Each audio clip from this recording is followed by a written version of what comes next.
السلام علیکم ناظرین، میں ہوں امرین بلوچ اور آپ دیکھ رہے ہیں سوریہ نیوز HD۔ آئیے نظر ڈالتے ہیں آج کی اہم خبروں پر۔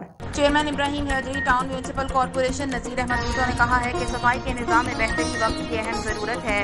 ہر شعبے میں جدت لا رہے ہیں۔ امور کو پرانے طرز عمل پر چلانا اہلیان علاقہ سے زیادتی کے مترادف ہے۔ پہلے جو ہوا اس روش کو ہمیشہ کے لیے ختم کرنا ہے۔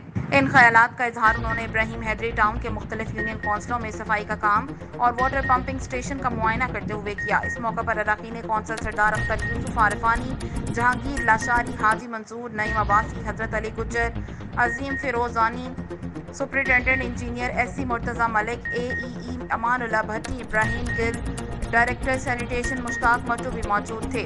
ٹاؤن چیئرمین نذیر احمد بھٹو نے کہا کہ پانی کی ترسیل کو بہتر انداز میں چلانے کے لیے ہر ممکن اقدامات کیے جا رہے ہیں۔ ہماری کوشش ہے کہ ہر گھر میں پانی مہیا کریں۔ پانی زندگی ہے۔